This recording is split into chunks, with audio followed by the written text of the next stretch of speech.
How's it going, everybody? This is Martin Stokes here. And this is Dean Scurry. And I am a traveller. And I am a country. Welcome to A Traveller and a Countryman podcast. So welcome back. Today I think we're going to talk about mobile phones, smartphones, media, social media, Twitter. What is Twitter? What is Twitter? TikTok, WhatsApp, Instagram, Facebook. I think everyone knows the Facebook. What is Twitter? How many platforms is there altogether in this social media thing? So let's say stuff like Twitter, Instagram. I love the way I say that. Twitter. Say it in the Dublin voice. In the Dublin voice. Twitter. Nah, that sounds like Twitter. That sounds like a Port Marnock voice. This is me Port Marnock voice. Twitter. All right. So are you on Twitter? Use the voice that got you ran out of Ballyone. What? All right, lads. And you've got any Twitter? There's any tweets there? There's any tweets. I love eating. I love tweets. Yeah. Give yourself a tweet. So how many of them is there? Too many. Thousands. Hundreds of thousands. Is there? Yeah. Thousands. There's not that many now that are really big, but there's enough of them that it's mind-boggling that are really big. So what's the most popular ones? It depends on what you're trying to do. So if you're doing social media like the very kind of basic version of it, but the most powerful out of them all, it used to be Twitter. Twitter, yeah. Well, actually, a man just bought it the other week. Yeah, and I don't know. I don't know a big lot about social media, but I just guessed that it was being YouTube. YouTube is more for DVDs, more for videos. Yes. But is that not still sharing? Is it not for sharing? Like, it's still social media, is it? Yeah, it is. It is. So social media is a big, wide kind of idea that, you know, in society we have different types of media, and now we have new media, as opposed to the old media. The old media would have been radio, yes, newspapers, the TV, yes, the wireless. So basically, it was all stuff that was broadcast, basically. Yeah, exactly. Yeah. But now, because of you almost have a TV station in your pocket. We can broadcast signals now. We can broadcast messages. Every single person in the world who has a smart device. So basically, it's not broadcast; it's podcast. It's podcast, absolutely, yeah. Because we can, the people can do it. It's public. It's not private anymore. That was a bit of sarcasm. That was deadly, though.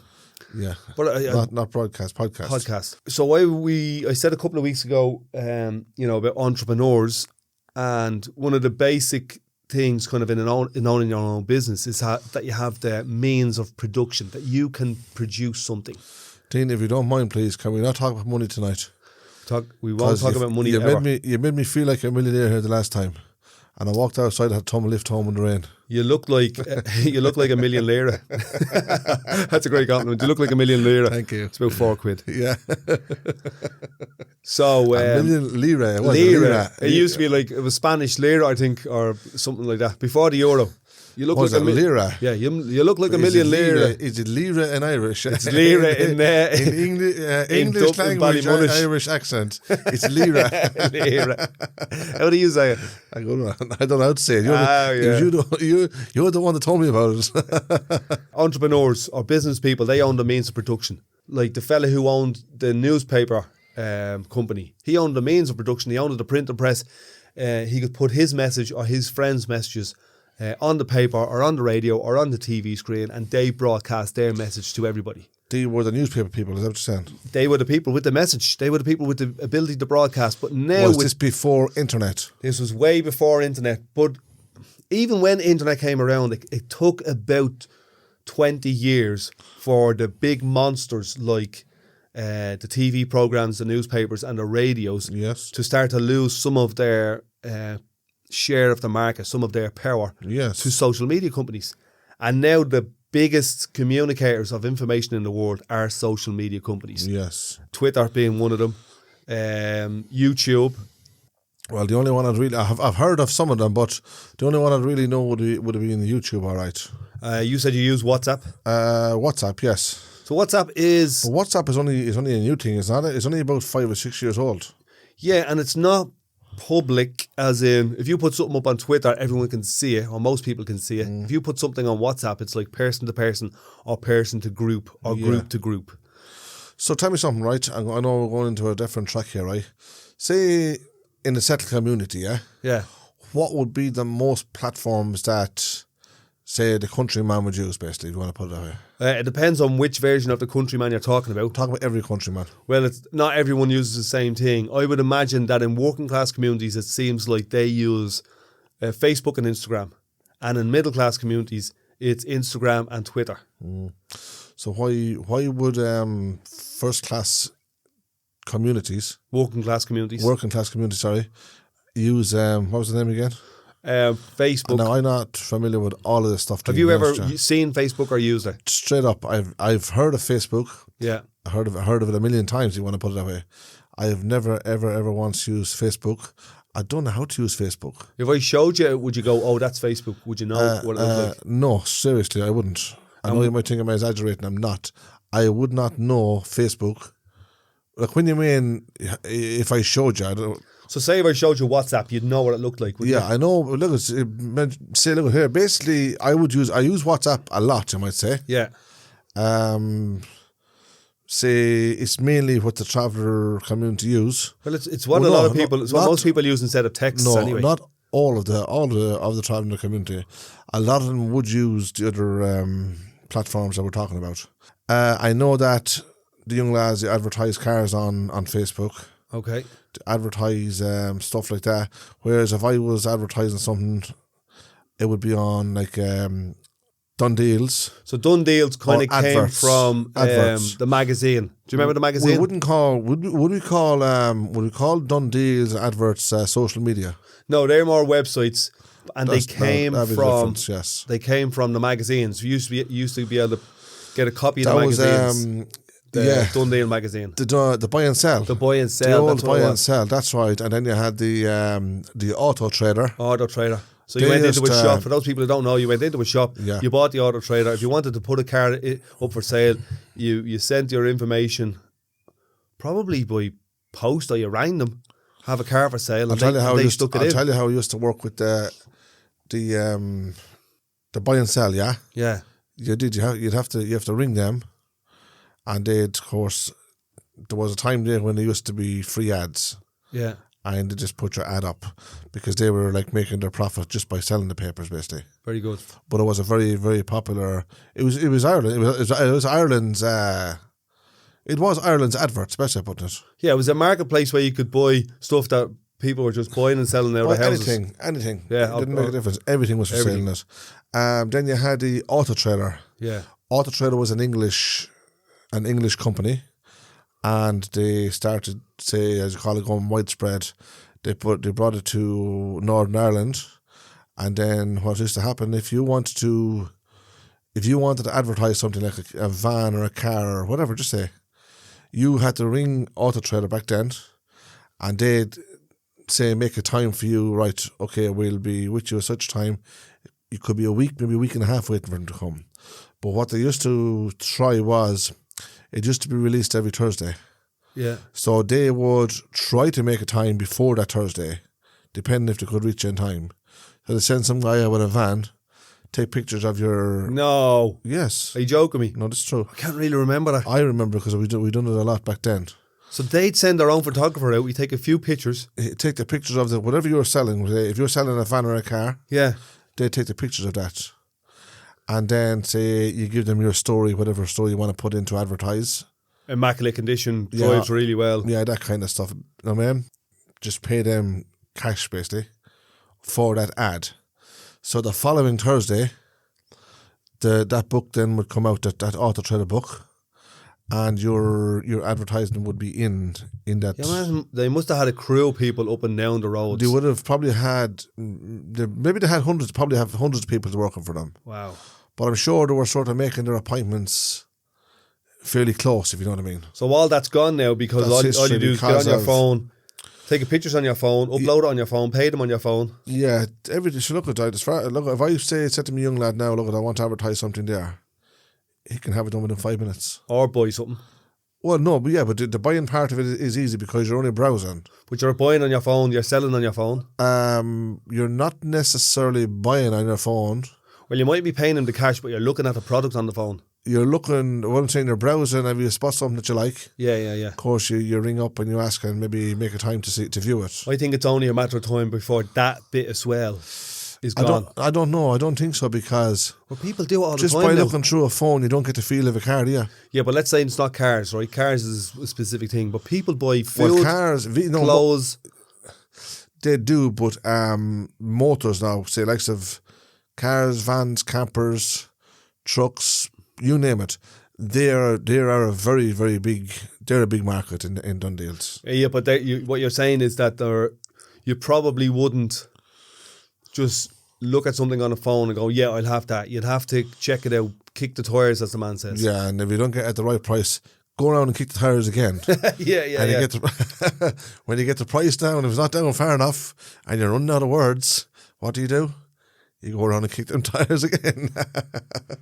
Well, that's the crack anyway. They call it the tire kicker, yeah? I don't think I use my phone as much as I do, but I actually do. I use my phone for everything. You know what I mean? I ring people. I pay tax. I pay me direct debits. Pay all my bills. I book a taxi. I'll browse Instagram, YouTube. I'll be on Facebook if I'm promoting something. We'll be promoting this podcast, which is another digital thing, on Instagram, on the podcast, yeah, on Twitter. There's so many things that we're using our phones for. Okay, so just for curiosity, right? How many platforms would a podcast go on to then? Well, I put hours. Seeing that you're the countryman and you know all about this, I put hours. It's like stored on one, and then there's like a feed that comes from that to every other platform in the world. So ours would go up to about 40 different platforms, but the main ones that I'd be looking to reach is like Google, Apple, and Spotify. They might be popular, say, in one country or one region or America or something like that. But then there's other platforms that are big in like Australia, Brazil, China. And the mad thing about podcasts is, and the internet is, that you create content and you put it out, and anybody in the world can have access to it once they click on the link. Yeah, it's great, isn't it? It's mind-blowing when you think about it. Like, I'm sharing this podcast, and so are you, to a couple of people on our phones. Yes. You know, you've shared it to well, I'm doing it the simple and the easy way, and the only way that I know is through WhatsApp, basically. So I'm sending you the link tree or the Spotify link. You're sending that on to people that you know. Yeah. Putting into WhatsApp groups that you might be in. Are you in any WhatsApp groups? Not really, no. I don't. Although I use the WhatsApp, I have literally a lot of numbers on my phone. Yeah. So I'd select, if I was sending a WhatsApp to somebody now, I'd select the people I want to send it to. Yeah. I'm sure probably everyone does the same thing. I'm just saying that I don't like getting involved with groups. Right. Because sometimes these group chats, as we call them, a lot of nonsense goes on in them, yeah? And let's say there'd be the odd bit of bickering and backbiting. Yeah. Now, personally, I wouldn't be into that. But on the other hand, a lot of them, the WhatsApps slip off the platform for some reason, if you know what I mean. Yeah, they're like the groups. Like you might be in a group for 2 months and then it's gone. Yeah, but on the other hand, if you're, say for instance, right, there could be maybe from 5 to 10 lads on a group chat, yeah. Yeah. Now, you're liable to sort of talk about anything, or possibly anybody. Yeah. Now, if for some reason or another, one of these lads said something stupid or silly and it might sound funny, and then just by chance or mistake that WhatsApp goes out, well, surely it's going to offend somebody, isn't it? Yeah, if somebody takes a screenshot of something that somebody says, but your name is also on the screen. Sort of mainly a recording kind of thing. A recording, okay, yeah. So that wouldn't be fair, would it? But I know you might say, look, don't talk about people and you have nothing to worry about. I understand that. Yeah. But also you can kind of be guilty by association. Well, you're in that group and you didn't say anything to defend me or whatever, you know what I mean? That kind of stuff now. So I'd rather not get caught up in that, be honest about. But I know it's only young lads anyway that is mainly, as far as I know, to be on these groups. Oh, well, I don't know. Like, I'm in a number of groups, say, for swimming. Right. Yeah, so you know, there might be 10 lads or girls in a group swimming, and you'll go, Are they all in their 50s like you? they're all very young and good looking like me. And we'd go, we're going down swimming at 1 o'clock. Young, is not, I can't give you thumbs up for good looking. So we're all going down swimming at 1 o'clock or whatever, and we keep it light. But then I'm in another one for a different topic, and people be biting the back off each other. So you mean backbiting each other? Yeah. Just slagging each other and taking offence to all that. So I think. But slagging each other, having the crackers, there's nothing wrong with that. I know. Well, there isn't until somebody. Are you actually telling me that people get me talked about that's not there? People there might be getting talked about, but they just take but it. But they don't hear it, do they? They might take it too literally, or yeah, you know what I mean. More than a pinch of salt. Depends what you say to them, in all honesty. Yeah, it doesn't, because social media is really interesting. Our WhatsApp groups and all are really interesting because it's hard to convey intent. You know, like if you said to somebody, Dean, can I hold you back there for a second, please? These words are too posh for me. You got to bring it out in a way I understand. If you okay, don't mind, look, I'll give you an example of something that you could say, but could be heard or interpreted 10 different ways. Right. Yeah. I hate dogs. Saying is somebody. I hate dogs. There's a phrase. Right. You're only using that as an example. There's one example. Now you could say that in 10 different ways, and it could come across. And it could offend somebody else. Absolutely. Without a doubt, yeah, because there is a lot of dog lovers out there. So, and anyone who's sensitive to that is liable to take offence. But it's the same in every situation, though, isn't it? Well, I'm guessing anyway that it's the same in every situation where there's things that we might take lightly, but the next person mightn't.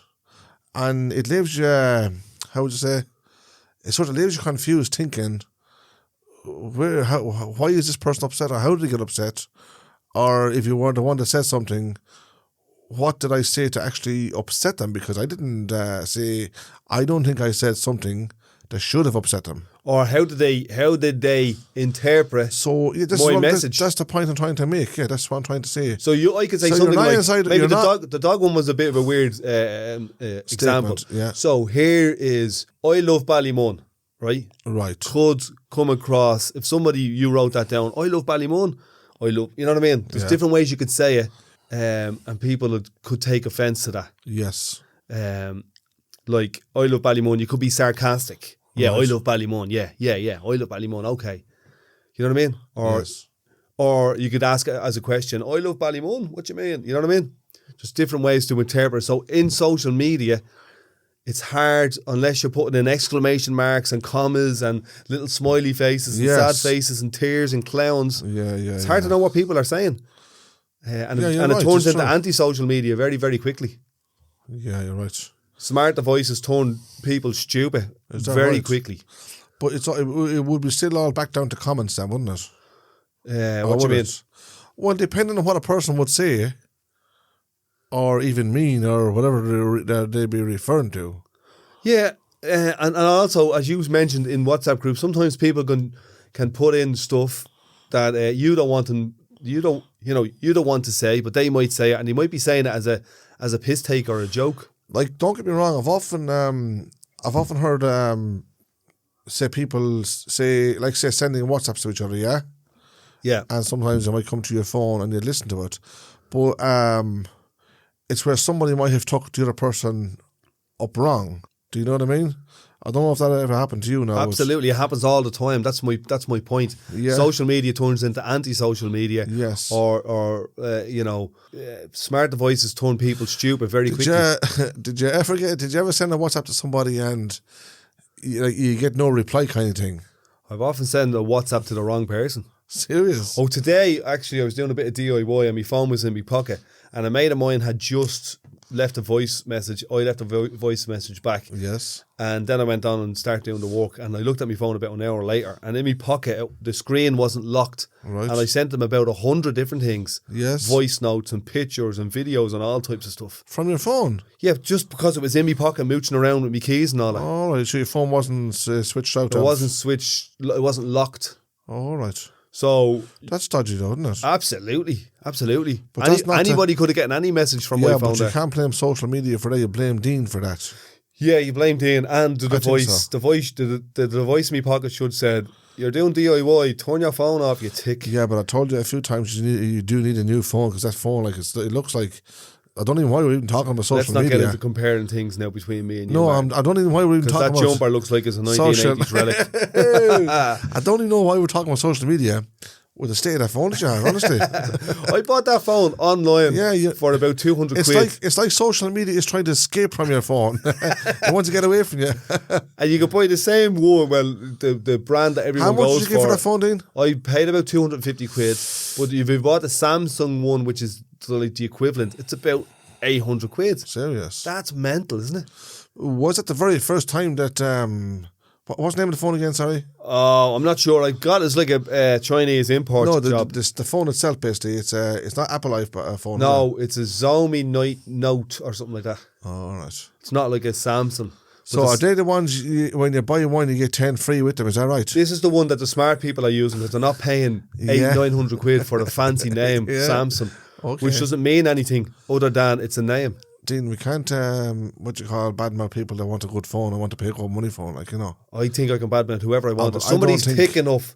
Okay, here we go. A pair of runners that cost 50 quid or a pair of runners that cost 10 times the price. Yes. What's the difference? I don't know the difference because I know for sure I wouldn't be able to afford the ones that cost 10 times the price. So there you go. So a mobile phone for 200 quid or a mobile phone for $1,500, what's the difference? I still don't know the difference. No difference. But are you sure there's no difference? Absolutely there's no difference. Do business people not buy them for various reasons? No, there's nothing that a €200 smartphone can't do that a €2,000 smartphone can do. Absolutely. The only thing is make you look flashy. Well, it's well for the guy that can afford it, isn't it? I don't know. I think it's a bit thick, to be honest.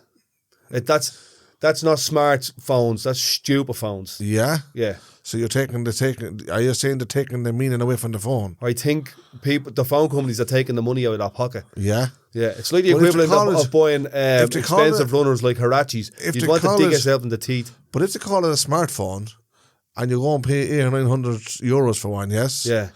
You're saying that's not smart. No, that's thick. So why does it still get the name smartphone? Because these ticks are buying it.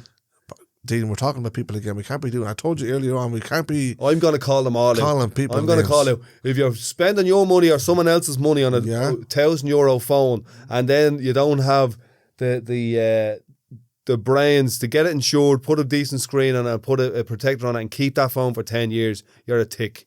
But to have the brains to earn €1,000 to buy a phone, or someone else's money, it's probably mammy's or daddy's or. So are you actually giving people advice here?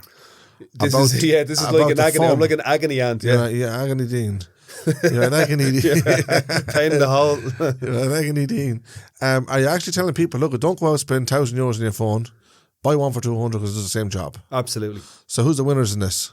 I think the winner in that there is everybody will have 800 quid left in their pocket. So you're saying the people that selling the phone is the winners? Absolutely, yeah. So isn't that still smartphone? For them it is, yeah. Yeah. If you're thick enough to buy it. Well, I don't know about that. I think probably what you're saying is a phone for 100, maybe 150, 200. If you're not into big business throughout the whole world, I'm guessing they probably will do the job, yeah. Do exactly well, let's put this for you. I'd get away with any phone because all I use is WhatsApp and a phone call and that's it. Yeah, you use WhatsApp. You'd probably look at Dundee as well. No, what I'm saying is like you said Dundee wasn't social media. It's not social media, but you'd have to have your phone to be able to look at Dundee. I would browse through Dundee, yes. Maybe sometimes adverts. They'd be the two main ads, say. And can you stick stuff up? Like my dad is like 75 years of age, and recently he sorted out how to book flights on Ryanair himself. You know what I mean? Very good. Kind of knew how to do it, but it's very tricky. And like the average person gets bamboozled by the amount of things you have to check and double check when you're booking a Ryanair flight. Right. When my dad's 75 and he's sussed it out, he can leave voice messages. He can do videos on WhatsApp. He can do Zoom now. Most people can do Zoom now. What's Zoom? Have you done Zoom at all? No, I actually, now that I said what's Zoom, I do know what Zoom is because Dublin City Council wanted us to do a Zoom meeting one time. Right. And we wouldn't do it. No. We said no, so there's nothing better than talking face to face to sort out a problem. So it's easy to... Well, not on every occasion, don't get me wrong, it's not like that on every occasion. But in aligning meetings with with Dublin City Council certain problems on the site of that. Important meetings on Open St. Margaret's. I think face-to-face was a better option. Well, the great thing about Zoom is they're not in the room. Zoom, no, Zoom is probably okay if you're having, like say, I know people probably do business on it, but if you're having a normal chat kind of thing, and it's going from one person to another, I know that you can have probably, I don't know, maybe more, but I know you can have at least probably 8 people up on Zoom. Yeah, I think at one time. The free one, you could probably have about 50 people in it. Right. It's all smaller screens, is it? Yeah, well, you can have like 50 people with phones or laptops all over the world. Right. All tuning in, all at the same meeting. What about when you're having a debate? With a debate, so you could do a debate on something like YouTube, and you could have millions of people tuning in. Yeah. No, I'm talking about, like, say, what I was saying earlier on about, say, Dublin City Council, yeah? Yeah. For a Zoom meeting, it didn't seem to fit the bill. Ah, very good. I understand what you're saying there. If when you're having a discussion, it's sort of somehow you might just there might be a chance there where you get better listened to. If you know what I mean. And you can see the whites of a person's eyes. Yes. You know, you can. It's hard to tell on Zoom if somebody's dodging you or lying or even half listening to you. Yes. You know what I mean? But anyway, I've never been on a Zoom because, as I said, I refused it. I was asked a few times to do it, and I said no. And is it because of Zoom, or you just prefer face to face? I wanted, because I said on that particular occasion, basically, for the various reasons, I said no. I said it's best we can get stuff across better face to face. So just so you know, I think, for instance, like, say, right, you go on to Zoom, yeah, and you only want to have normal chat, or you're sending like a message across kind of thing, then everybody's probably relaxed about it, if you know what I mean. Yeah. Like there back in the, say, when we had well, not when we had it, when COVID-19 was going around. Yeah. Yeah. Thanks be to God, we're actually forgetting the name of it now slowly. It's gone, hopefully. Okay. Anyway, there was a lot of stuff on TV where people were doing all the Zoom meetings. Yeah, that's when it took off. The company went from nobody knowing about it to the whole world using it the next week. Yeah, because they were sort of forced into it, weren't they? Yeah. In a sense, like they were, let's say they had no other choices. How about that? It was actually a good thing to come up with in the first place. But yeah, I noticed that a lot of the singers, for instance, say the pop stars and all that, whatever, country singers, a lot of them were using it. Yeah, they were doing gigs and all. It was great. Yeah, but they were communicating very well too. There's no doubt about that. Yeah, well, what you need to put on a gig is didn't Christy Dignam do one on the Zoom as well? I think anybody with a brain got in front of a screen and started singing songs, or they were doing comedy, or there was all types of stuff happening. Well, it was great for people like that because they were still letting people know that they were still around. I'm still here, and some of them were doing them for free. Some of them were, then charging them, going, look, I'm going to do a big gig here, and you can all join in with Zoom, and you can donate a couple of quid because we're not on the road anymore. Yeah, that's true. It was handy, wasn't it? Yeah, it was very good. It was good. It was good. It was good thinking. Whoever was coming up with it in the first place. But that was a Zoom anyway. But how often would that be used now? Like, it's quite common enough because people are now, because on the back of COVID, a lot of people are working from home. Right. So in order to talk to their colleagues, they're doing Zoom meetings.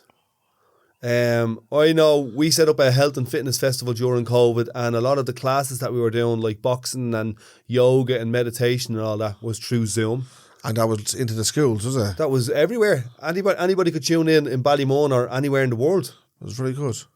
And you could have, hundreds of people tuning in and listening to, or doing a class, or learning something, or doing a workshop or whatever. When you're talking back about, say, boxing and kids in schools and stuff, I did watch a bit of a documentary one time where it was all about young lads, and the fact that they couldn't go to do their training. I think it was, I'm not sure, I think it was somebody with football or what. But anyway, it was sports, yeah? Yeah. And the trainer basically had every one of them on Zoom, watching them all doing their...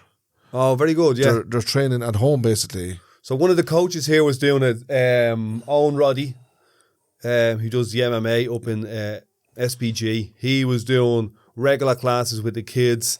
I know Kickham's and Satanta in Ballymun were doing it. Is that the train with Conor McGregor? He's done a bit of training with Conor. He was Conor's striking coach, boxing and kicking and all that. Is he still involved? Yes. Still involved there, yeah. Owen would be, in my humble opinion, one of the top striking coaches in the world. He's from Ballymun, isn't he? He's born and buttered in Ballymun, yeah. Yeah. Yeah. And does he go on at all to other countries with Conor or support them in that sense? Like, yeah, well, all the training camps and when he's on the training camps, he uses social media, he uses YouTube, and he makes what's called a vlog, which is like a video log of everything we're doing. Right, today we're doing this training, and today we're over here meeting these people. Right, and that would reach a global audience. Very good. So that's like who would have imagined that, you know, a young fella from Ballymun that's right. could be a coach for one of the biggest superstars in the world, right. most famous fighters in the world, and then make his own little video on the side. Yes. And, you know, turn that into a bit of a side business and make a bit of revenue from that, and then have other people from around the world booking in with him and flying into Dublin to do sessions up in his gym. And because of the fact that he trained Conor McGregor. And because of the fact that he's getting his name out there using platforms like YouTube, yes. Zoom, Twitter, Instagram. Yes. And we're doing the same here. This is what we're doing. We're using a program here to record the audio. We're going to use another program to put the information up on the internet. We're going to use another program to distribute that podcast everywhere in the world, every corner in the world. And then we're going to use another program or application to advertise that we're doing that to all of our friends, families, and all of their networks. So we'll actually be used about 5 platforms, is that it? 5, probably 10. And but that's just to get started, to get out there. That's just to get out the door. Very good. You know, it is interesting when you think of it. Like, I look at it that way. Like if I was to say this to you 20 years ago, you'd be like, "What are you talking about? Leave me alone. I'm out here. When you said I'm out here working. Leave me alone." When you said this to me 2 months ago, I didn't know what you were talking about. Like, well, how much of it did you not know? Seriously, podcast. Yeah, I didn't. I briefly heard of podcast. Yeah, I hadn't a clue how it was set up basically, and how it actually was run. If you know what I mean. So, like the setup, for example, we come into a room here, we set up the sound through a sound card. We have a computer and we have microphones. Yeah. Did you know that much at all? Well, I'd know about microphones. Yeah. As I know about the computer. Yeah. I knew it would take something like this to obviously to how would I say it, to make a voice heard, if you like. Very good, yeah. To produce the podcast, yeah. But this is a grand little studio here, though, isn't it? This is a great little spot, yeah. I think it's a grand little spot. But this is really all you need. Like, this reminds me of, say, how Elvis started out. This is what they used to do. They used to go into just little side street studios and record stuff. And basically what we're doing is, all you need now is a laptop, a sound card, a couple of microphones, and an internet connection, and you're away. Yes. And that's all those lads needed back then. Record their voice, stick it on a little LP, and send it out around the world. That's available to everybody now. Now through the internet and through technology and through applications. And so how long is internet out now? 25 years, is it? Let's say when it started to kick off, it's 2020 now. Let's say it's 20 years decent. Right. I'm not sure if this is the case, but I did hear that internet really launched in 1998, was it? I'm not 100% sure, but so we're talking if that was the case, yeah, we're talking 24 years, are we? Yeah, but it took 4 or 5 or 6 years to people even realise what it was. Yeah, well, of course, it's like everything else, team.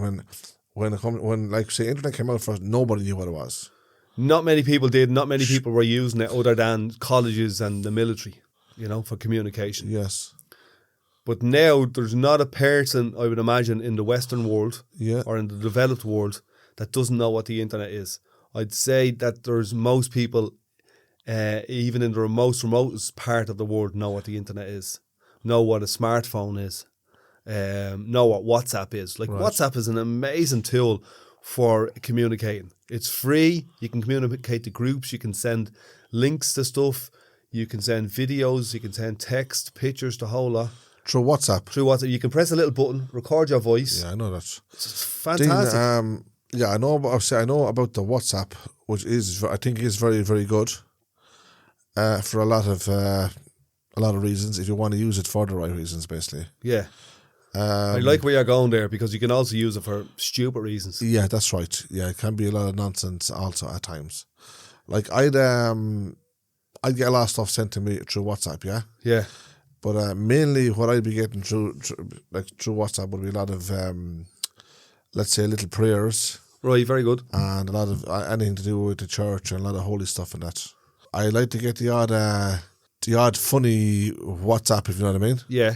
Something that can make you laugh, not be miserable. Probably be miserable for the whole day. Next, and then someone will send you a little thing. You get this funny, whatever it might be, WhatsApp, and all of a sudden you're laughing at it before you even know it. Like, you know what I mean? So, which is good. Imagine having one of them little videos every 5 seconds for the whole day. Well, you'd be laughing all day, wouldn't you? Well, I don't know, because that's what TikTok is like. That's another one I'm going to tell you. TikTok is like that. It's like I was talking about the funny ones now. The funny. I know, but TikTok is like funny little videos. Is that right? And stupid videos all day, every day, and that's what a lot of kids are doing. So is that a download TikTok? It is. It's like an app. Yeah, you can download it. It's an app. So is it another platform of social media again? It's another one again, and it has little videos, like 5-10 second videos. Right. And you watch one, and you laugh, and then you watch another one. Right. And you laugh, and then you watch another one, and then you watch thousands of them, and you're on it all day just scrolling through these little videos. But that's not good, is it? Oh, well, it's not good. Like, for young people, this might be news to you, but I'm just going to let you know. There's young people in this community and every community like it all over the world up until 3 and 4 and 5 o'clock in the morning scrolling through TikTok, watching videos of funny stuff, but also not so funny stuff. That's not healthy. I don't think that's healthy. Well, no, it's not. Even if it was only funny stuff, it's not healthy. But it's not only funny stuff. It's sexual stuff. It's aggressive stuff. It's stupid adult content. And kids can actually click on any kid anywhere with a phone can click on absolutely anything they want. That's not. I don't think that's good. Now, there are safeguards that the parents can do, but most parents aren't doing them. Most parents don't know what their kids are at on the phones. Yes, I'm saying that as somebody who understands technology inside out. So basically, the kid wants a phone. If he's not allowed to get it, he's going to cause a bit of havoc, as you call it. Yeah. To get the phone. And then when he gets it in, he's going to click onto anything he wants. Well, if he has a TikTok account, there is no way that any parent can know what their kid is on. Serious? And then they can have other stuff like Discord and all these apps. So why is this allowed then for kids to be using it?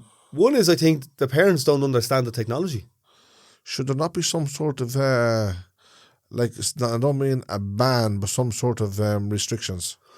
There are restrictions, and you can kind of safeguard your phone if you know what you're doing. But most people don't know what they're doing. Okay. Most parents don't know what's on the phone. Who's the company over this TikTok you're saying? TikTok is one of the largest companies in the world. They sponsor sporting events and all that type of stuff, and concerts all over the world. So can they not put restrictions on this for kids? Yes, but kids is their biggest audience. Serious? Yeah. But they're allowed to watch what they want. These kids are making other men and women super billionaires. Super rich, yeah. Not just millionaires. No. Billionaires. To the people who owns that company. To the pop stars that are putting the music on it. Oh, is that right? Yeah. The company are making multiple billions. For the use of the website. For the use of TikTok, yeah. Right. And so you're saying is then that people can upload stuff on themselves on it, yeah? Yeah. Like one of the biggest names on it is someone like Ariana Grande. Right, yeah. That she would made her whole career on TikTok. Serious? The lads that you were talking about a couple of weeks ago, Jake Paul, is it? Oh, the two YouTube fighters. Yeah. So they're on TikTok as well. Oh, is that where they started off? Yeah. And so that's where they're making their billions. Yeah, they are rich lads now, aren't they? That's not rich. Well, it is in money. It is rich. Oh my God! But that's like Dean, what do you call rich? Tell me. Well, look, if we're gonna get into simple question. Like, I think Bob Marley said it best: money doesn't make you rich. No, that's right. Yeah. Well, in certain people's worlds, money makes them rich. Yes, But are you saying money doesn't make them happy? Is that it? I don't think, like, if you have €100,000, Dean, how many people are going to... Yeah, go on, sorry, go ahead with you've that. €100,000. Yeah. Yeah. You're going to be, all your bills, all your cares, if you have €100,000 a year, that's your wages. All your bills are being taken care of. Yeah. Let's say 200,000. You've 200,000 that you're earning every year. All your bills are being taken care of. Yeah. Right. You know, you can afford quite a decent house, couple of cars, couple of holidays, health insurance, educate all your kids in college. Yeah. And you're going to be as happy as you can be. If you had 10 times that, you're not going to be 10 times happier. No. These lads have 100 million times that. Yes. They're not 100 million times happier.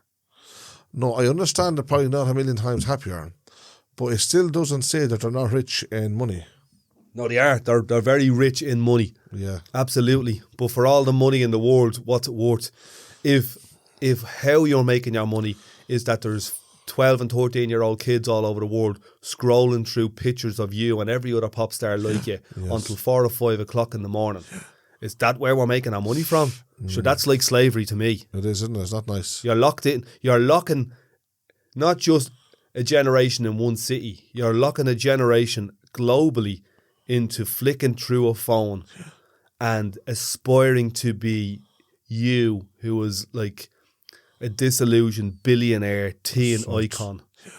If that's where we're going, it's not social media. That's slavery. That's sickening to me. That's interesting. So what's your idea of social media? I'm not 100% sure. One of the reasons I use it is to promote stuff I would be doing, like this podcast, or if I'm doing something in my community that I want people to know. Yes. Hey, I'm having this event, a running festival or a triathlon or something like that. Come on down and get involved. Or listen, there's a something that we're doing to kind of help homeless people in the area. Do you want to come down and give us a hand? Yeah. And you're kind of helping your community rather than serving your own selfish interests. You're sort of using a positive level then. Yeah, I think. Yeah, and maybe what is positive is up for debate. You know. Well, you're saying there you'd be using it to help the homeless. That's a positive thing. That was good. Yeah, but who's to say that a rock star making €1 billion isn't positive? In what sense? Well, let's say you have somebody who puts they're signed with a company, and the company puts a little cute video together, and they bombard stuff like TikTok with it morning, noon and night, and they've got every kid in the world scrolling through all these videos all the time. Yes. And they're making billions off this. Yes. Who's to say that that's not positive? It's positive in a different level, probably, yeah. It is. Well, put it straight, if it wasn't working out for them, they'd find it negative, would they? Yeah, so, but it's negative, but what the argument is that it's negative for all the people who are spending their whole lives scrolling. Yeah, we understand that. That's absolutely negative in that sense. What would you call positive in a sense of using social media? I think that's something that helps the community grow, communicate well with each other, that doesn't exploit people, that doesn't manipulate people, that doesn't manipulate young, vulnerable people who are, their brains are only developing, and we're putting whatever message we want into their heads. You know, if I was to say to you that the local school, hold on for a second, if I was to say to you that the local school was sending your kids messages up until 4 o'clock in the morning on their mobile phones, what would you have to say about that? There'd be an argument. There'd be a big argument. Without a doubt, yeah. So big companies like TikTok, that's not happening. But that's not happening. Yeah. But it could happen. Who's to say it couldn't happen? Because TikTok wasn't happening 5 years ago. Well, that's true, yeah. And now every single kid all over the world, morning, noon and night, is scrolling. And I'm not just picking on TikTok, there's loads of them. I understand that. We're only having a chat here at the end of the day. At what age groups would you be talking about on these TikToks? People who are watching, or people who are scrolling. You said about kids watching it. At what age? I'd say from 4 to 24. And I'd say the content is anything from a funny thing of a person slipping on a bit of ice to somebody getting their head chopped off. Oh, serious? Yeah, the whole way, including sexual violence and all that type of stuff. So why is all this not banned on this thing then? Sure, who's going to ban it? The companies who are making the billions off it. Is there no control at all over these websites? No. Is there no control of this Is there website? nobody So out I'm going to give you an there- example. Who has the control? Say for instance, right? Just say RTE, yeah. Yeah. RTE wants to broadcast something, yeah. Say some parts of it, for one reason or another, is not appropriate, yeah. And who controls that side of it then? So RTE is There must be someone there to say to them, look, you can't broadcast that. We don't want to see that. Nobody wants to see that. RTE is like a public broadcast or a national broadcast service. Yes, that's right. So that's highly regulated. Yes. At the moment, the internet and TikTok, it's hard to regulate it because these companies are so massive and so powerful, and they're really able to hide where their central office is. You know what I mean? And how do you get to them? For example, one of the most prominent politicians in the world a couple of months ago was writing stuff on Twitter every day, 3 or 4 times a day. Now, some of it was, bullshit, and some of it was, interesting, and some of it was aggressive and all this type of stuff. Yeah. Yes. And that politician was banned by Twitter. They said to him, "We're going to take you off this. We have control over this." Twitter did. Yeah. So is Twitter a website of its own? Twitter's his own website. So that fella Right was the president of the United States. Yeah. Right. They said to him, "We have the power. We're going to delete your account." Yes. So that's where the power is. So they did delete his account. Yeah, but what I'm saying is the power is with the TikToks. The power is with the Twitters and the Facebooks. So who regulates them? Right. What I'm trying to say then, they're still only a website. Is that right? Yeah. No matter what, they're still only a website. Yeah. Right. But who's over these websites? At the moment, it doesn't seem like anybody is. Is that Mark Zuckerberg? Is he Is he the main man of the He's whole a thing? co-founder of Facebook. He's a co-founder of Facebook, it is. Yeah. Yeah. Who's the other guy again? There's another young man there that he was the internet. It was the actual internet he founded. There's two young lads I heard. I don't know the full story behind it. So there is recently there's Elon Musk. He owns Twitter. I forget, not him. There was the one other guy.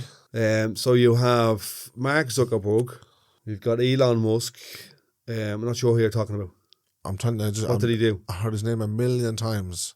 He used to do with the internet again. He owns not Twitter, not YouTube. So YouTube, Instagram, No. Facebook, Twitter. Is it Facebook he owns? That's Mark Zuckerberg. All right, I'm lost then. I'm lost. Is he's a young man, is that right? Well, he was when he started it. He was in college, and now No, but he's still a young man now, isn't he? It was like 15 years ago, whatever. He's still a young man now, isn't he? He'd be relatively young, yeah. 30 something, like 36, I'd 37. say he's probably 40. Is he, yeah? Yeah. Do you want me to check? I'll use my Google to check. No, it's okay. Oh, nice one, Dean. Yeah. We're going to use Google now. Yeah. We're talking about... I'll use Google to check Facebook to have a look at my WhatsApp. So who owns Google then? Google is... I'm not sure the person's name. Dean, you're getting lost here. You're the countryman here, you know that? Here's the You're thing, man I've that knows got all as about much that. interest in who owns Google as who owns McDonald's or who owns Dundee. I don't Serious? really give a rat's who owns them. But you don't go into that, do you not? No, I'd rather be lying in Yeah, my but I'm hammock trying to swinging back and forth. Yeah, I understand all that, right? But I'm trying to get educated here, you see, you know what I mean? Yeah. So that's why you have a traveller, man, and a traveller and a countryman. You seem to know a fair bit about who's who. Yes, I know about the who's, but I'm saying is, I told you from the start, I don't use these. Yeah. I use, I do click into YouTube. Right. And I do. What are you doing on YouTube? What are you watching on YouTube? Well, put it aside, I would, I'll tell you what I mainly would do now. There's a few things I do on YouTube, right? I would listen to the Divine Mercy Chaplet when I'm driving. I don't know what the Divine Mercy Chapel is, but it sounds like it's the prayer of our Lord Jesus Christ. Very good, okay. Through Saint Faustina, yeah. But anyway, I would listen to that regular, but I would pray in other words. But when I'm driving, I can't hold a rosary beads in my hands, yeah. Yeah. So I listen to it and I pray along with it, basically, right? That would be one thing. Then if I wanted to listen to like a bit of country music, yeah, I would do the same thing. You'd use YouTube. I'd use YouTube on your phone, and is it connected to the Bluetooth on your car, or is it playing it out the speaker of the phone? Yes, well, you have your both choices there. You know what I mean? Okay, so before you listen to Divine Divine Mercy Chapel Yeah. on YouTube, how would you listen to it? How in your would I? car? On YouTube. No, before YouTube. No, one way or another, I would pray it on a rosary beads. Yeah.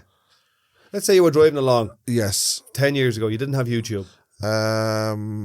Maybe 10 years ago. No, yeah, that's right. So how were you listening to that in the car? There was no listening to it. I was praying it through my beads. I wouldn't have listened to it in the So car. YouTube's at the bringing you this new thing you can do while you're driving. Yeah, it's an extra bonus. That's for me. nice.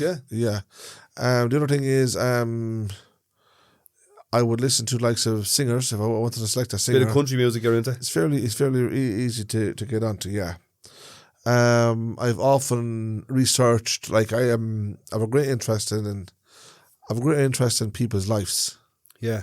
Likes of singers, film actors, boxers, comedians, all that sort of stuff. No matter who they are, I have an interest in their life stories. Very good. Yeah, so you're asking me how do you said earlier on, how do I know all of this? Yeah. I don't know a lot. Because you're researching, because you're listening to documentaries on YouTube. The bits I do, the bits that I know, I've gathered a lot from YouTube. Yeah, of course. Very good.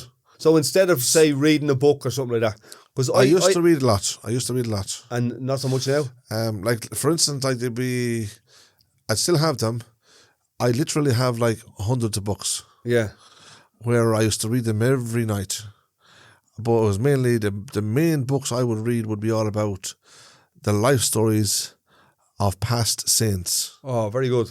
Which I had, as I said, it still boils down to a life story. Yeah. I have a great interest in people's life stories. So biography of Padre Pio or something like that. Padre Pio, yeah, Saint Faustina, Saint Teresa, Saint Catherine, Saint Dominic, Saint So you're Martin, into Saint biographies Michael, and learning the history and about these Jude, people. all the saints. So I kind of do the same. Saint Augustine. I kind of do the same, but I use a thing called... Tell me about it. So Audible is like another app on your phone. You download it. Yeah. Yeah, and you can get books for free. There's Right. loads of different services or loads of different apps you can use, like Google Books and all that. Tell me a bit about Audible. Audible is, so I'm reading a book written by a guy called Robert Greene. If I was to buy the book and read it, I'd fall asleep after the first 10 pages because I find reading a bit difficult. Well, it gets hard in the eyes, tough in the eyes at times. Yeah, and I can't get the information in. I read it, but the information doesn't go in. No, I'll tell you how I used to. I know what you're saying. Sometimes there might be a paragraph there that you wouldn't fully register or understand. Yeah. Yeah, I go back over it again. So with Audible, so let's say the average book, if you were to get someone to read it out in front of you, yeah, they could read it out in 10 hours. That's right, yeah, go on. So with Audible, say if I get a book, it's 10 hours long, I listen to 3-ish hours a day. Right. Friday, Saturday, Sunday. And I've got a book read. But when you say read... But I'm listening to someone else reading it. Someone is reading it for you? Yeah, usually the author. So are you actually telling me the stories that I used to read from the books... Yeah. I can get them on that app, is it? You can probably get them on Audible or some kind of Google Books or something like that. Yeah. Very interesting. Or a podcast that, like, this podcast goes out on Spotify, but it also goes out on Google. It also goes out on Apple. And you can get books as podcasts on those platforms. That's fascinating, isn't it? It is interesting. Very, very interesting. It's really interesting because what it does is where we get lazy or tired or we don't think we can learn stuff. Well, reading books are, as I said, I used to read a lot of books. Reading books are something that will make you tired. Yeah. And it's not always, you don't always have the time to flick the pages. Like you don't always have the time or the ability to push the rosary beads through your finger. But if you're driving with an audiobook on, yes, and you're going from Dublin to Derry, yes, and it's 4 hours, you could get half a book read. Yeah, it's true. Plus it passes the time as well. And you're learning and you're it's keeping you focused on the road. Yeah, you're not flicking pages or you're watching the road at the same time. Yeah. And like, I think, for me, the most important part about that is that you're listening to somebody else's word or creative writing or whatever. Yeah, it is very convenient, isn't it? Yeah, it's very good. And it's not just like where we used to just listen to the radio and they'd be talking, here's a couple of songs and today we're going to talk about the weather and the news and all that. This is like, okay, a 6-hour book about the life and time of Genghis Khan. Now, the other thing about it is also, we were talking about, say, reading books, and you were saying about audio. So what I'm saying is, when I click onto YouTube, I can get all the stories I want on YouTube. You can get them as well, yeah. So it's literally the same thing then, is it? It's kind of, yeah, some stuff that you can't get on YouTube, you might be able to get on Spotify. A lot of what I like about YouTube is, like for instance, I want to click on to, I know now I'm going from, as a fellow said, saints to sinners, yeah. Go on. Suppose I want to watch a documentary about, I'm only using the word, just say a country singer, say for Hank Williams, for instance. Yeah. Maybe Elvis Presley, something like that. The story is there. It's not just about talking the story. They can actually show a lot of film and footage also on the YouTube, which I find great. It's like as if you're sort of watching a film, sort of, but it's not. You're watching a life story. You can watch films. You can watch full feature-length films on YouTube now. On YouTube, that's right. I know that. You can get them for free or rent them. There was a really interesting thing I seen the other day. There was like a 5 or 10 second clip of Prince when he was like a kid outside of school, and somebody had a camera and a microphone, and they got him to say something. You know what I mean? And that would have been lost forever, but it's up on YouTube now. So it's there forever. It's there. And should I nearly made a whole documentary just about this 5 or 10 second clip, you know? So sometimes we're filming stuff and we think we might never use it, but there's a case where there was something that was a random 5 seconds of this guy who turned out to be Prince. He wasn't Prince at the time. No. He was just a kid, and he was just talking, and you could see him, and then in your mind you could draw the picture of how he went from that young kid to the phenomenon that he grew into. You know what I mean? Yes. Prince is some man, wasn't he? I never really listened to Prince much. Oh my God. I tell you, I'm going to pick up a bit of Hank Williams if you pick up a bit of Prince. No, I'm going to stick with Hank Williams and you stick with Prince. Purple Rain. I don't even want you to listen to me. Purple Rain. Does he sing that? Yeah. You're serious? That's Prince.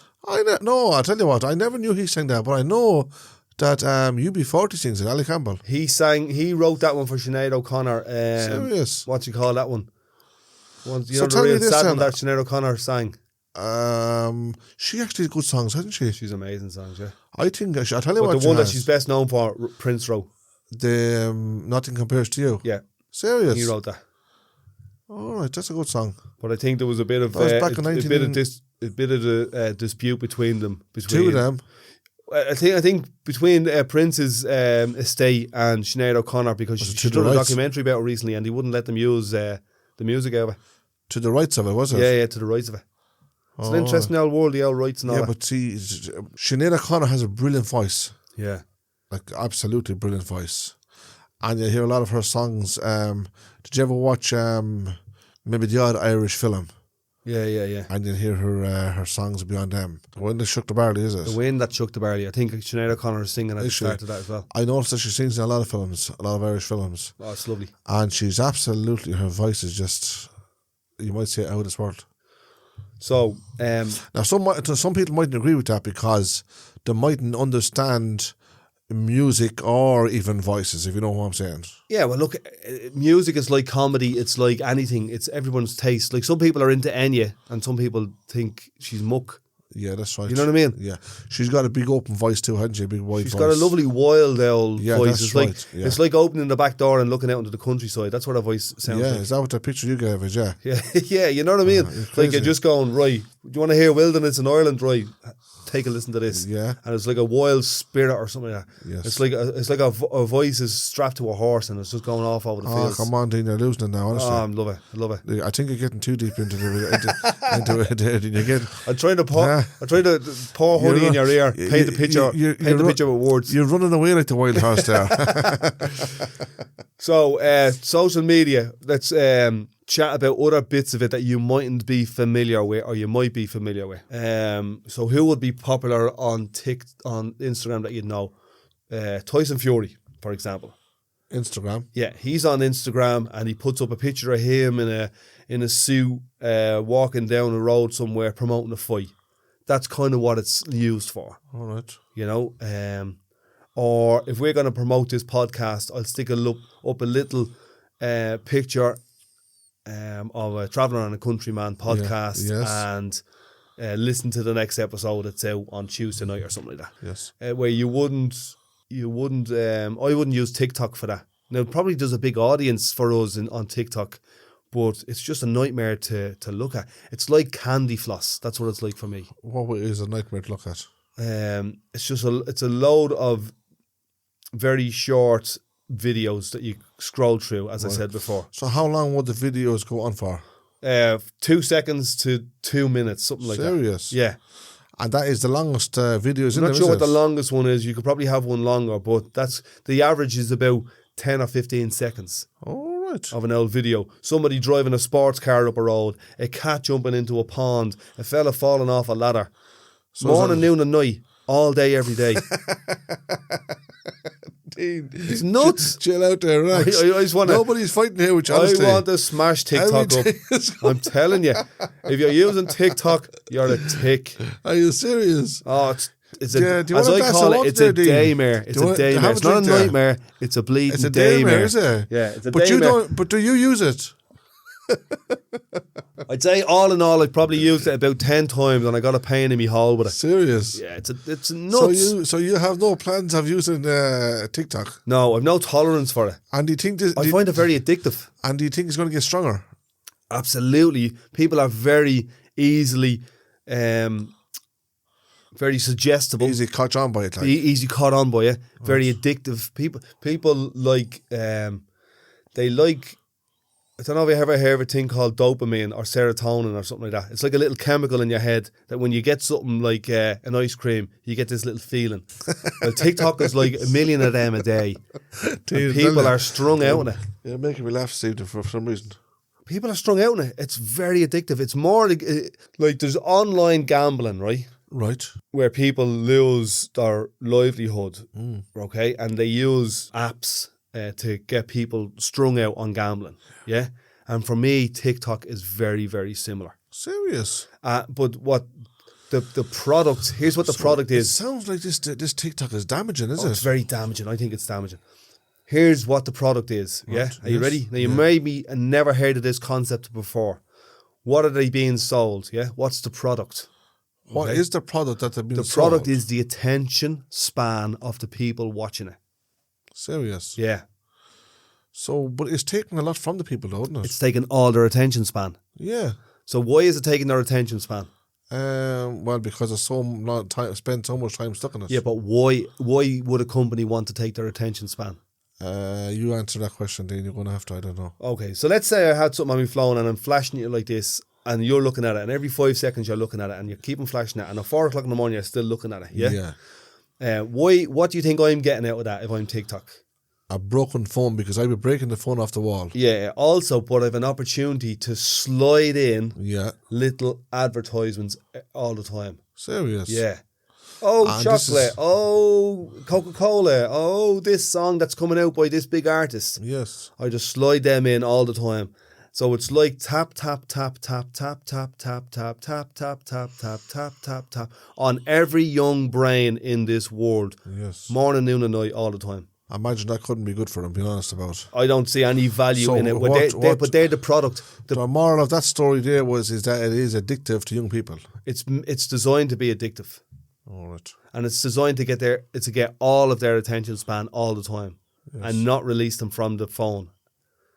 If they're releasing them from the phone, the company is failing. So basically, then what you're saying, then it has a grip on them then. It has more of a grip than school or their parents or their community or their friends have. Whoa, that's dodgy. Put together. And that's a bold statement to make, but I'm going to make it. TikTok and applications like it has more of a grip than school, family, parents and friends have for all young people who use it. So it's dodgy business then.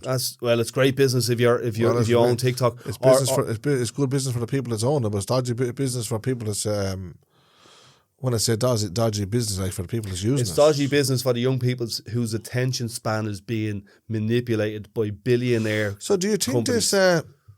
This thing then that you're calling TikTok, is it? Yeah. Do you think this could be a big distraction to students that are going for their leaving certs and their exams and stuff like that? I'd say it's the main distraction. Do you think so? I'd say it's the main distraction, not only And for that's leaving just something cert to my students. attention there now, like, you know. Not only for leaving cert and junior cert students or young Do you people's think if they're development. focusing, if they're supposed to be focusing on their, say, their work for college and stuff like they are, but their mind is on something else? If they're supposed to be focusing on their work for college or school, if they're supposed to be focusing on their own personal development and growth as young people, Yes. their relationships with their parents, their relationships with their brothers and sisters, their relationships with their friends, their relationship with nature, with the outdoors, this is robbing them So of do you all think of those then opportunities. if they're like being stopped from using all of this, do you think it would create an attitude in them like towards family and stuff like that?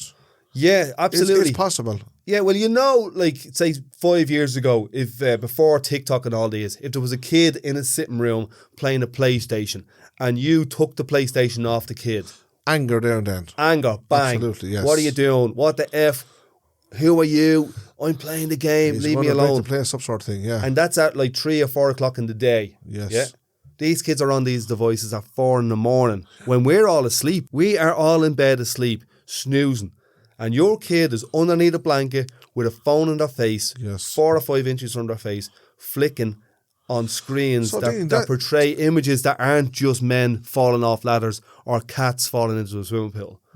They're hyper aggressive, hyper sexualized. And images. is it a real big thing in the countryman's world, in the settled community?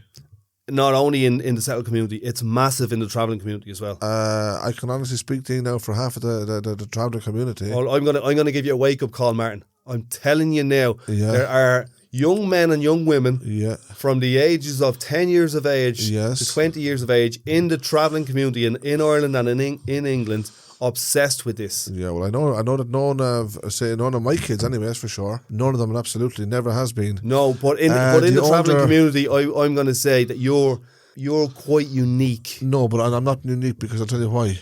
I also know other travellers who will not give their kids phones at like 6, we'll say what, 8, 9, 10 years of age. How many? Let's say you know 100 travellers. How many travellers are like that? Out of that 100. If I know 100 travellers, Yeah. well, I can't speak exactly for 100 travellers because the reason is I don't be around 100 travellers all at one time. Yeah. Well, let's But say I of all do- the travellers that you know, how many of them would? I can honestly say there's a lot of travellers Yeah. that will not give their kids phone, and also I can tell you too that a lot of the travellers, and if I said I'm speaking for them all, I don't know would that be a right or wrong statement to make, but I could nearly say I speak for all travellers that they're very, very careful about the ages of their kids.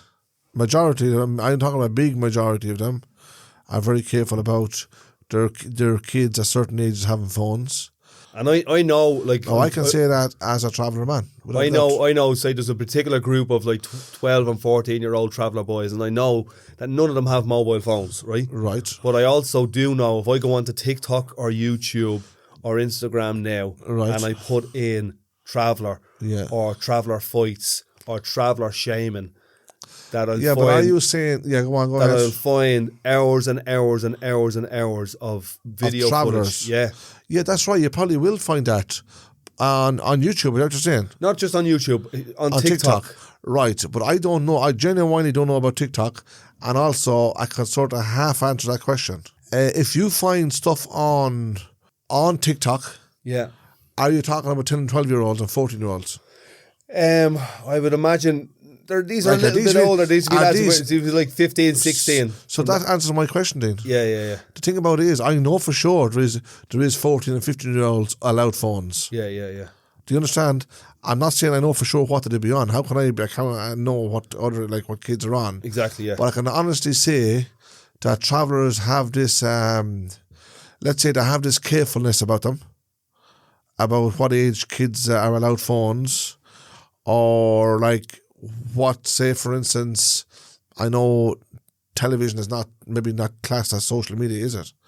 They'd be very careful about what kind of, like, say, material they'd be used to watch. Video games, music, TV shows. They'd be sort of careful enough about what video games they use, but I also know then there's a problem with video games. But there's some video games. Is video games social media? No, but it is media. But there are some video games where a kid could be playing it, a 10-year-old could be playing it, and he's driving down the road, shooting at people. This is what I was going. This is what I was getting at. This is the point I was trying. I was sort of getting to that. Yeah.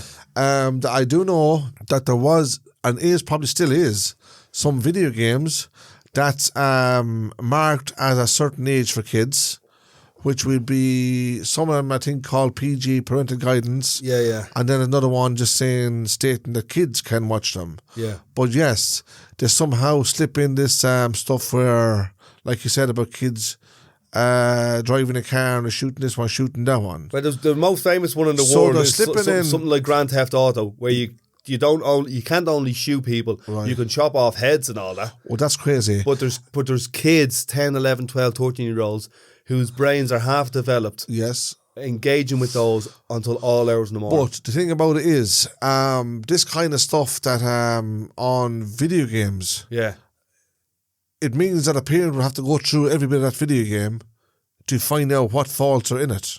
Yeah, but the way they are now is the moment you turn them on, they're madness. Right. Especially like Grand Theft Auto or something like that. Right. Where the idea of it is that you're involved in robbing cars. There's probably some parents out there that don't realise that this is actually on these discs. I don't know. I would say let's say in the settled community that all parents would know what Grand Theft Auto is and how violent it is. Fair enough. But I was saying the settled community, all parents also know that on the social media platforms that their kids are watching, are you saying that the settled parents, also know that their kids are watching stuff they shouldn't be watching? Is that what you're saying? I'd say they have an idea that they're watching it, but they're clueless. They are absolutely clueless as to actually what they're watching. So how are they aware of what's going on on the Grand Theft Auto then? Because these parents would have grown up playing video games. Yeah? Yes. Playing Grand Theft Auto. So they know there is stuff in it that shouldn't be in it. Yes, because they'd have the PlayStation. And they still allow their kids to have them. Yes, but they haven't grown up on TikTok. They haven't grown up on Discord. They haven't grown up on a number of apps. Yeah, but Dean, that's another point I'm trying to make also. The traveller community hasn't grown up with this either. The traveller community, you wouldn't know. And yet they're still careful enough. Yeah, it's a very good point. Do you understand what I'm saying? They're still careful enough. If a traveller man or woman hands their kids a phone, believe me, there'll be restrictions with that phone. Now, my kids don't have phones at a young age. Like my young lad now, he'd be 16. He'd have a phone a couple of years, all right. Yeah. But the thing about it is, say my young one, God bless her, she's the youngest. She's 12. She has no phone and will not have no phone. Yeah. And I can guarantee that she won't be having no phone. Because yes, there is too much wrong doings or wrong stuff on phones. Well, just like you can watch an audio book on it, you can also watch the maddest thing you can imagine on it. That you wouldn't want in child's minds. On the same phone. Every phone in the world that's a smartphone, you can have audiobooks and documentaries and nice pictures. On that same phone, you can have the maddest murders, sexual violence you can imagine. Right. This is what I'm saying anyway. I was going back to where I was anyway, about parents. If a traveller, man or woman, buys, like, say, a phone for, say, a kid's birthday. Now, I'm not going to start stamping down on kids' ages, like, whatever age might be, 10 or 12 or 13 years of age. I can guarantee you that there's restrictions with it and the kids will get their orders. Look at, this is for whatever, they might be allowed to play games on the phone. They'd be allowed to maybe ring their friends. They might be allowed to go on to, the WhatsApp, the video call. Yeah.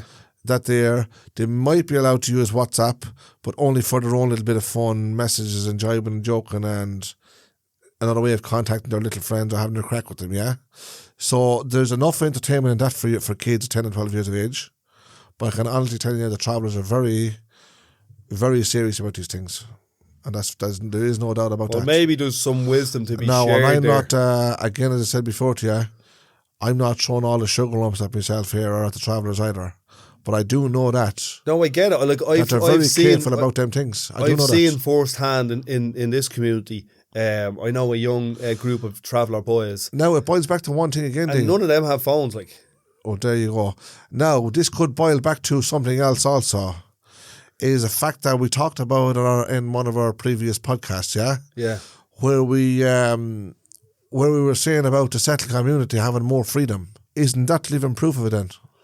Yeah, it is. It is like, what is freedom and how far do we take it? And, if a kid says to you, sure, all me mates have it, do we give that kid access? Are you going to feel sorry for that kid or what's the story? You know what I mean? You're taking away me freedoms. Well, at what cost? Or do you think you're being At what too tough cost for do we the give kid? them all the freedoms? Yeah, but are you left thinking then that you're being too tough on your own kid? So I think you have to find a balance of it. Yeah, that's right. Just like anything, if we're going to have rules and restrictions, we have to find a balance. If it's too loose, especially young people, they don't have the full emotional and brain developments to be able to make all the decisions themselves. That's why parents come in. Yeah.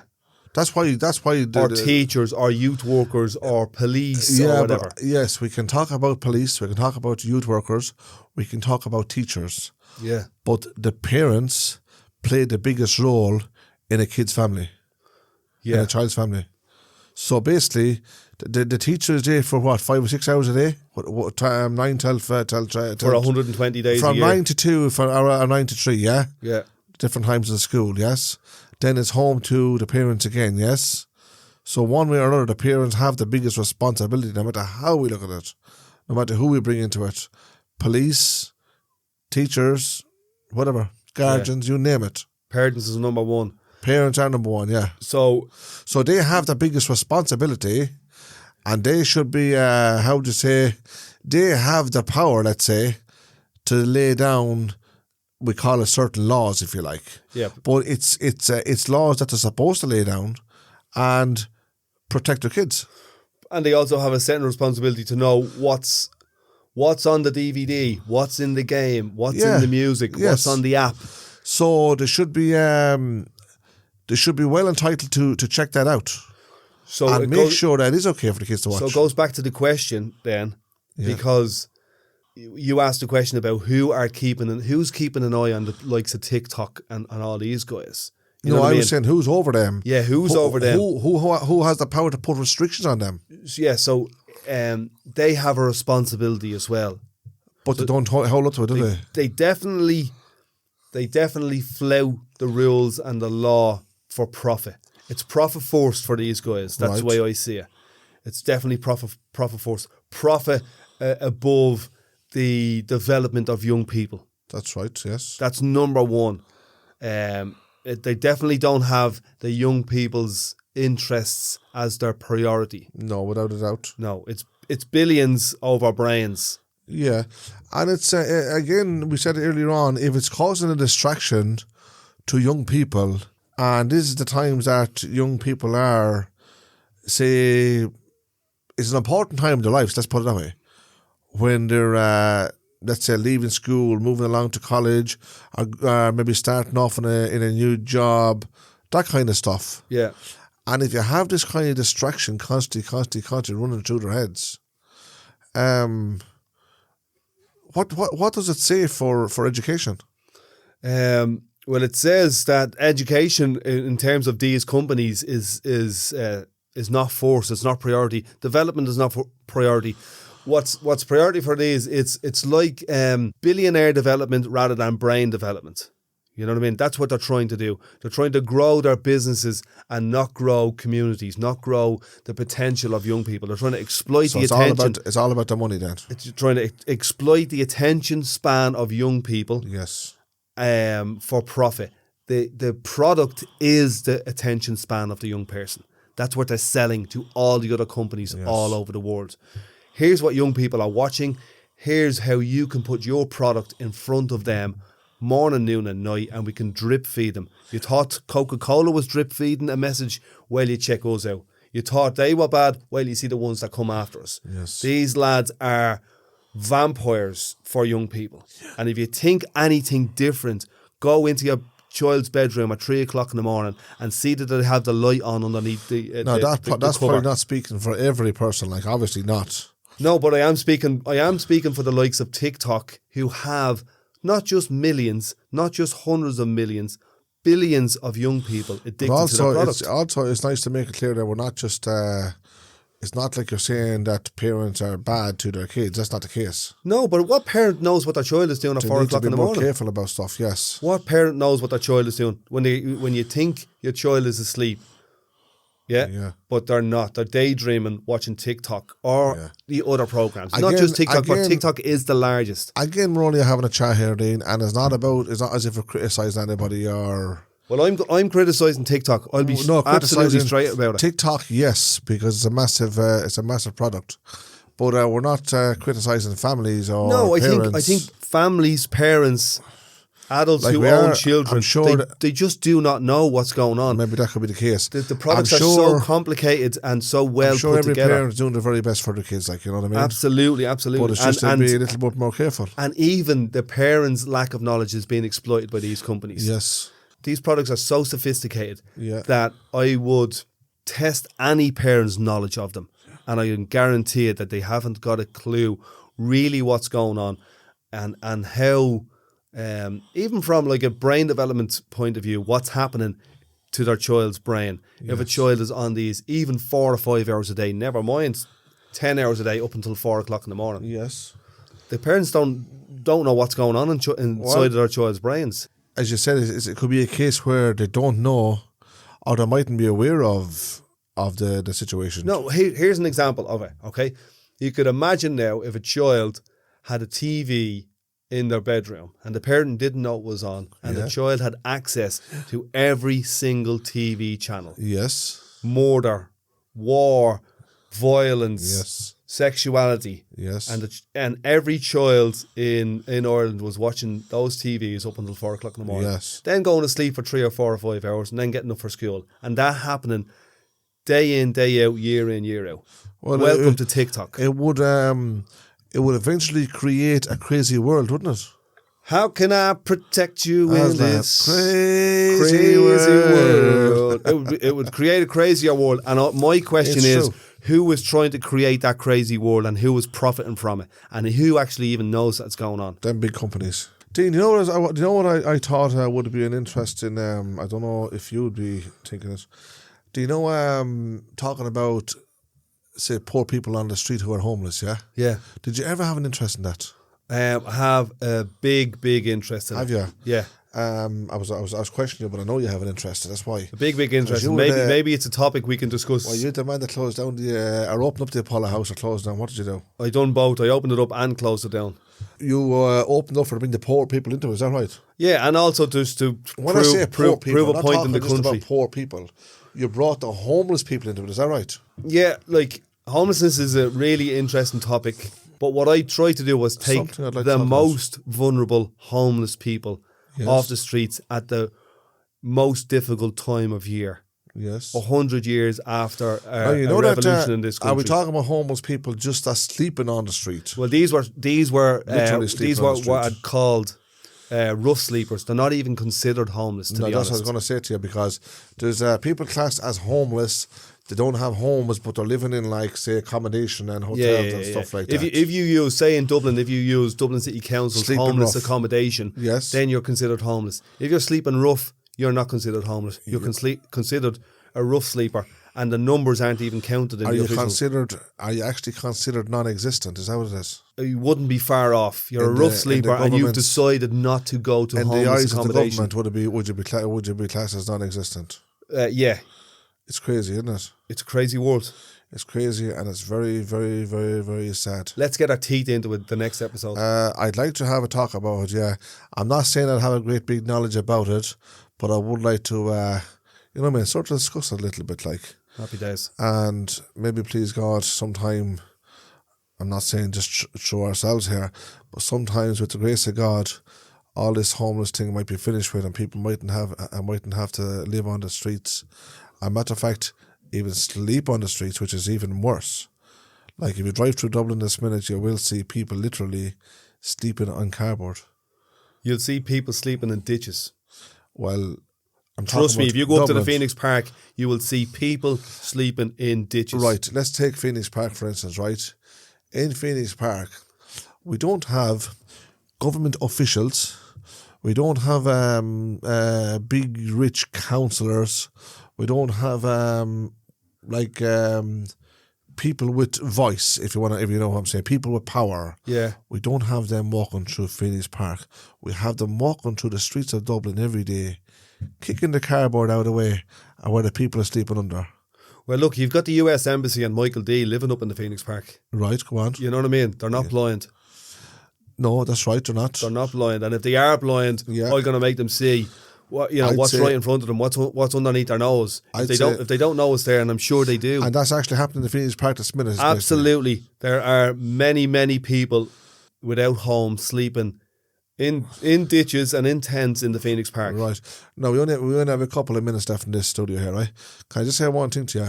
Do you think there is solutions? Now, I know this is probably a topic people had for years, and it probably doesn't seem to be getting any better. Do you think there is solutions? Or if they don't have solutions, do you think that they could listen to people's opinions and maybe find a solution out of that? I think if they're prepared to listen, there's loads of opportunities. I think we've proven during COVID that we could almost eradicate rough sleeping. Yes. I think we've proven with the crisis and the war in Ukraine, we can house as many people as we want to. Yes, very good. So there are solutions. It just, from whose perspective are we looking for the solutions? Is it from the businessman's perspective or the poor homeless families' perspective? Yeah. I know one thing for sure anyway, that Allah has, the one word has been used a lot of times, is that they choose to live like this. Yeah. But why do they choose to live like this? Does anyone go behind the scenes and see why they need to why they choose to live like this? Is it because they have no other options? Well, I think I've heard that when they choose to sleep rough on the streets, or they choose to be homeless. I guarantee you, all the homeless people I know who are on the streets would rather be on the streets than be in the accommodation that's provided by Dublin City Council. That means that means that they're doing that because they have no options. And if sleeping, well, not that they don't have any options, but the options that they do have, this is by far the lesser of two evils. Dean, if it's a thing that people, if it's a thing that these people are sleeping on the street under a cardboard or under a cover, and maybe an old tent or something that they found, a bit of plastic or something, yeah. If it's a thing that they're actually sleeping on the streets, yeah, literally starving with the hungry, yeah, right. Now it means they made that choice because they had no other choice. They had no other options. And if the option was that they go into a hostel, is a hostel, yeah? Yeah. That they go into a hostel and they're not safe in this hostel, yeah, and they feel that they're in danger, well, then that means that they didn't have another option still. Exactly, yeah. So that's not classed as an option, is it? No, but that's our way of explaining it. But we're not Dublin City Council. We're not this big, massive organisation who has power in the city. We're just two lads doing a podcast. Yeah, but we can say whatever we want, but that has no value in a system that holds... That doesn't care. That holds Dublin City Council up as the authority on homeless people and not the homeless people themselves. So in Dublin City, if you have somebody who's homeless and sleeping on the street, who is responsible for it? The city. The city? Yeah. Who's responsible for the city? The city manager. The city manager. And the Lord Mayor and the politicians. Are they all members of Dublin City Council, yeah? The Lord Mayor would be, and the city manager would definitely be. So the class as government officials then? Yeah, they'd be civil servants. In a sense, yes. So they would be there to serve civil society. Yeah. And it doesn't look like that role that they're paid to fulfill is being fulfilled. It's a pity and it's a shame, being honest. It's a pity, it's a shame, and it's a reality that we are interested in discussing and hopefully eradicating the idea of street sleeping or homelessness in our in a democratic country. It'd be nice if someone's eyes could open up and maybe solve the problem somehow. Yeah, we might even open up a couple of hearts. Yeah, please God. So that's our episode here now for now, yeah? That's the episode, that's us done. Cheerio, lads. Take a handy. So that's us for this episode, a Traveller and a Countryman podcast. If you like it, let us know, share it around, And so we'll see you on the road.